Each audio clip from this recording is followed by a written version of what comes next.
어디 하나가 떨어지고 어디 하나가 올라간다라는 게 아니라 모든 시장은 다 엮여 있는 것 같아요. 그 갤러리스트들이 한국에 진출하려면 시장 조사를 해야 되잖아. 그러면 얘들이 딱 보는 지역이 두 군데밖에 없어. 청담동, 한남동. 이 두 군데 아니면 안 들어가겠다.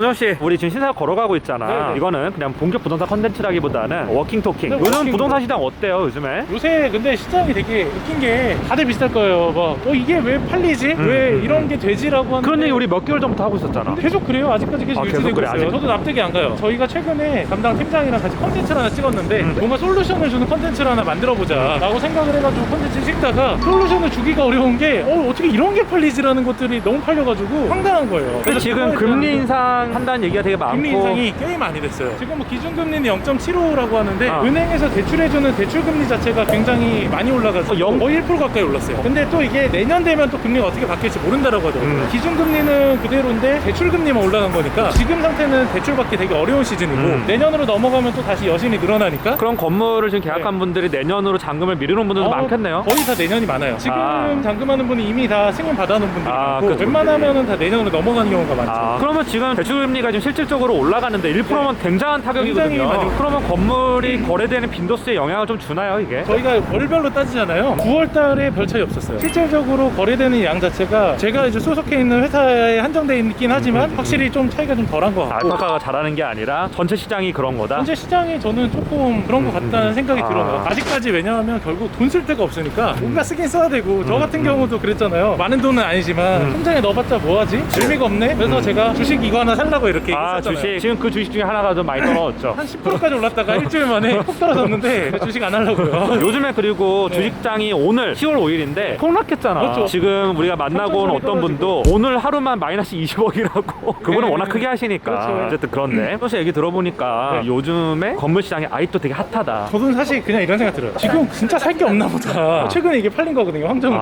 씨. 이 건물이 황정욱 씨가 얼마 샀대? 67억인가 얼마 샀다가 최근에 110억에 팔렸는데 110억이면 평당 거의 1억 7천인가? 정확하게 기억이 안 나요. 1억 7천인가 8천이에요. 여기가 그렇게 위치가 좋은 곳이 아닌데도 원래 압구정동 이런 골목길이 평당 1억만 돼도 와 진짜 많이 올랐다. 평당 1억 7천에 사면 수익률을 만들기가 되게 어려울 것 같은데? 근데 제가 최근에 이런 비슷한 컨텐츠를 올렸더니 댓글에 그런 게 달린 게 있어요. 주택은 얼마나 더 비싸지 않냐. 주택은 다르지 그거는. 상업용 부동산과 주택에 대해서도 참 여러 가지 이제 토론할 것도 많긴 한데 상업용 부동산은 예전에는 수익률을 가지고 산다라고 생각을 하고 예를 들어 주택 같은 경우 대출 받으면 이자만 나가는 경우도 있잖아요. 대신에 가격이 올라가니까 이자만 낸다. 상업용 부동산도 약간 그런 개념으로 사시는 분들이 많더라고요. 예전에는 당연히 수익 가지고 이자를 처리를 해줘야 된다라고 생각했던 케이스들이 대부분이셨는데 요즘에는 사실 그거 어차피 안 되니까 그냥 묻어놓고 어차피 이자 내더라도 올라가는 폭이 크니까 사겠다. 근데 어차피 올라간다라고 하는 건 더 비싸게 받아줄 사람이 있어야 그렇죠. 되는 건데 네. 주택시장은 이건 다른 게 주택시장은 거주 목적으로 1가구 1주택으로 사면 어차피 비싸게 사더라도 자기가 거주할 수도 있고 부자들이 살고 싶어하는 아파트가 공급이 굉장히 적고 수익률이 안 나면 살 이유가 없잖아요. 사실 공급이 좀 적어요. 이런 주요 지역 같은 경우는 팔려는 사람이 워낙 적다 보니까 공급 자체가 적어진 거죠.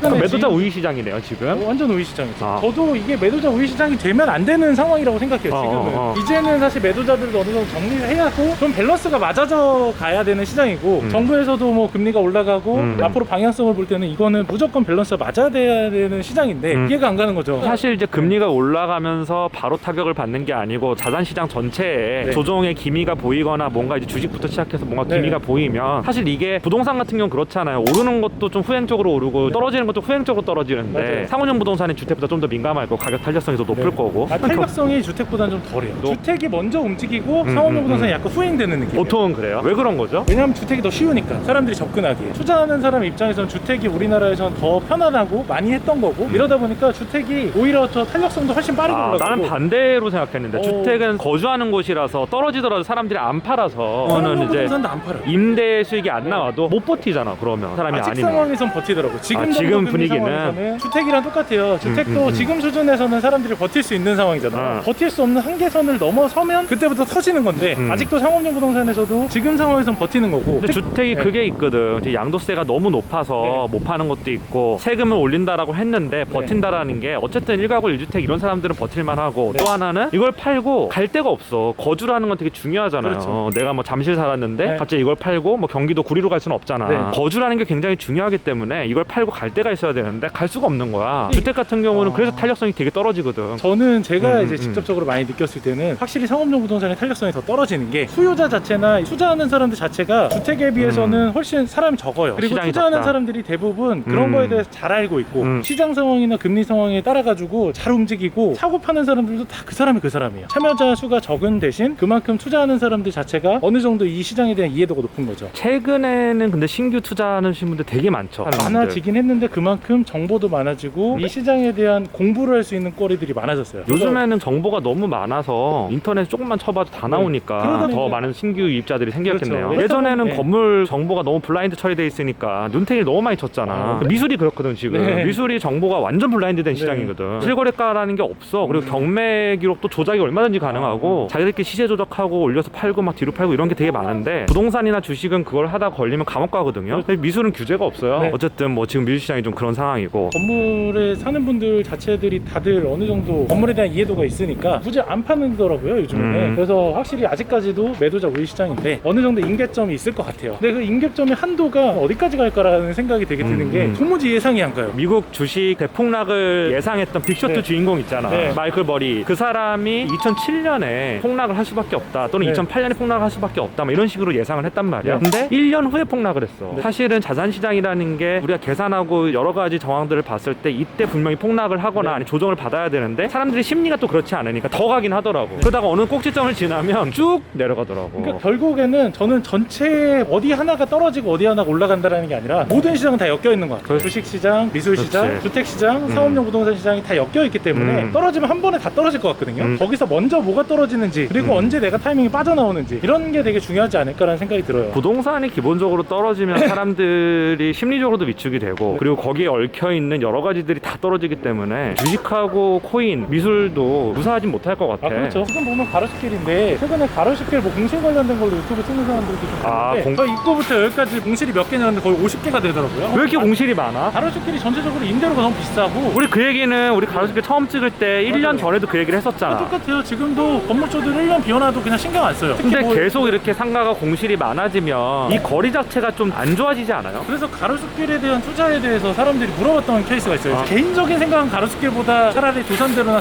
대로변 투자하는 게 어떠냐. 저도 오히려 역으로 얘기를 드렸어요. 가로수길 자체가 지금 거의 평당 3억 가까이 되는 동네거든요. 호가가 3억이고 거래가는 2억 5천 정도에서 멈췄지만 근데 이 이면도로가 다 올랐어요. 지금 이 골목골목 그렇죠. 세로수길도 엄청 비싸잖아. 근처가 다 올랐다 보니까 여기도 더 올라가지 않겠냐 라는 생각으로 투자에 대해서 고민을 하시더라고요. 근데 나 같으면 오히려 평당 3억이면 도산대로 갈 것 같아. 그렇죠. 똑같은 땅이라도 똑같은 3억이라도 여기는 고작 해봐야 3층 4층짜리밖에 못 짓고 도산대로 되게 좋은 땅이고 우리나라 중심지인데 거기 상업지에다가 뭐 10몇 층짜리 올리는 게 훨씬 낫지 뭐하러 여기 3억 주고 살아. 그러니까 이 가로수길 같은 경우는 상권의 그런 가치 자체가 상징성? 어느 정도 상징성과 도로의 구성이나 유동인구 때문에 형성돼 있던 지역인데 이제 그런 게 많이 퇴색되면서 차라리 더 원래 상권의 가치가 큰 대로가 넓고 교통이 좋고 이런 지역들로 혹시 상권이 더 옮겨가는 것 같다는 생각이 들어요. 가로수길의 전성기는 이미 지나갔단 말이 많잖아요. 여기서 더 이상 전성기가 더 늘어나긴 힘들어. 오히려 이면도로는 더 발전할지 모르겠는데 가로수길 자체가 너무 임대료도 비싸고 새롭게 들어가기가 되게 어려운 길이 되다 보니까 가로수길이 더 성장하는 건 쉽지 않을 것 같다. 그래서 그 손님분한테는 가로수길은 애매하다라고 얘기를 하셨어요? 차라리 대로변 가는 게 낫지 않나. 도산대로나 아니면 뭐 다른 강남에 있는 대로변으로 투자를 하는 게 저라면 그렇게 할 것 같다. 근데 도산대로는 또 필지가 크죠. 도산대로 덩어리 크죠. 그래서 덩어리가 그리고 커서 안 팔아요. 팔지도 이제 않고. 도산대로를 대체할 수 있는 대로가 별로 없다 보니까 이번에 코로나 사태를 통해 가지고 제일 더 느껴진 게 대중 상권은 어느 정도 좀 저무는 대신 오히려 진짜 하이엔드 상권은 더 커졌거든요. 맞아. 그 하이엔드 상권을 가장 대표적으로 보여줬던 지역이 한남동이나 도산대로. 우리 홍대 얘기했을 때 그 얘기 했었는데 가로수길도 그렇고 요즘에 좀 이렇게 기울어가고 있거나 아니면 맞아요. 정체돼 있거나 이렇잖아. 한남동은 계속 오르더라고. 내가 또 재밌는 얘기 하나 해주면 내가 그래도 요즘에 미술 쪽 사람들 많이 만나다 보니까 해외 갤러리들 어중간한 갤러리 말고 정말 해외 탑 갤러리들이 한국에 본격적으로 진출을 해요. 갤러리스트들이 한국에 진출하려면 시장 조사를 해야 되잖아. 그러면 얘들이 딱 보는 지역이 두 군데밖에 없어. 청담동, 한남동. 이 두 군데 아니면 안 들어가겠다. 그래서 알파카에서 하나 구해줬잖아. 그 갤러리 말고 다른 갤러리에 있는 사람도 나한테 이렇게 물어본 적이 있었어. 어디 들어가는 게 좋겠냐? 너는 어딜 보고 있니? 물어보니까 무조건 한남동 아니면 청담동. 둘 중에 한 군데를 들어가야겠다고 얘기를 하더라고. 해외 탑 갤러리. 정말 사치품의 끝판왕이잖아. 얘네들이 청담동하고 한남동만 보고 있다라고 하는 거는 큰 의미가 있다라고 난 생각해요. 그래서 저도 이번에 사실 코로나 상황을 보면서 엄청난 많은 게 급변했는데 저한테 이제 투자를 어디다 할 거냐라고 물어봤을 때 저는 예전에는 그냥 유동인구 많고 상권이 퍼져나갈 수 있는데 좋아요 라고 얘기했다라고 하면 이제는 오히려 그 사람들의 객단가가 높은 지역을 투자해야 된다는 생각이 들어요. 그게 지금 청담동하고 한남동이잖아. 그렇죠. 또 오랜만에 왔네. 여기 세로스길 가는 게. 세로스길이 가로수길보다 훨씬 분위기 좋을 거예요. 아, 6개월마다 또 바뀌는구나 계속. 요즘에는 메이저한 친구들이 세로스길로 많이 들어왔어요. 여기 들어가면 뭐 핸드크림 되게 비싼 데인데 뭐 화장품 제가 확실히 요즘 트렌드에 떨어져. 우리는 이미 조금 늙었어. 저기 무슨 뭐 템버린즈인가 그래요. 그러니까 젊은 애들의 네. 어떤 그 트렌드를 빨리 알아야 돈 맞아요. 벌기도 쉬운데 네. 아 이거 확실히 나이가 하나 들어가니까 쉽지 않은 부분들이 좀 있어. 여기가 템버린즈라고 하는데 아, 이 건물? 템버린즈가 뭐 하는 데인지 아세요? 여기 예측만 해보세요. 이 건물이 이 건물? 네. 아, 템버린. 템버린즈? 뭐 하는 데야? 템버린 치는데? 여기 화장품 가게 들어요. 화장품 가게야. 화장품 가게인데 안에 말이 있어요. 저 진짜 실제 말 같죠?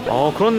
네. 아무튼 뭐 이런 식으로 해서 여기 원래 막 젠틀몬스터 있고 막 이랬던 골목인데 아, 여기 신축하네, 여기는. 대지가 크다. 이 동네 엄청 핫해요. 비싸요. 예전에 저기 그거 생각나지 않으세요? 라공방. 모델학교. 그 건물이 팔려가지고 매입한 분이 되게 유명한 웹툰 작가분이 샀어요. 그거 사실 내가 살려고 그렇죠. 네. 그거 항상 알아봤던 건물이었는데 근데 리모델링을 네. 하기가 너무 빡세서 1층만 그게 없었으면 사실 맞아요. 그때 의사결정 할 수 있었는데 네. 이것도 보면 주택 건물이 개조했잖아요. 아 이것도 주택 건물 위에는 다 다세대주택이구나. 네. 근데 이쪽까지 상권이 안 밀고 들어왔다. 좀 들어와 있어요. 아. 이쪽 골목골목으로 되게 많이 들어가 있고 네, 여기 보면 그래. 이렇게 테일러 커피 이런 데가 다 나름 유명한 곳들. 아 이런 데도 이제 커피숍이 다 있구나. 주택가 안에 이렇게 주택가를 개조해가지고 나름 잘 나가는 커피숍. 네, 여기 연돈이 아니라 무슨 돈까지지? 정돈 갔다 네, 왔었잖아. 정돈. 내가 정돈 먹고 컨텐츠를 올리려고 했는데 네. 토실랭 가이드 돈가스집만 한 4-5개 모으려고 했는데 그랬잖아. 돈가스집을 다른 집 가는 게 너무 귀찮은 거야. 맨날 줄 서야 되고 그렇죠. 그런단 한성 말이야. 돈가스 한번 먹어야 되는데. 한성 돈가스 별로 맛 없어. 한성 돈가스 나름 느낌 있어요. 형이 이제 확실히 감성은 좀 부족한 것 같아요. 내가 네, 되게 형- 감수성이 넘치는 사람인데 이건 영정이는 알거든요. 수유 감성이고 나는 한남 감성이지. 저기 한남을 갔어.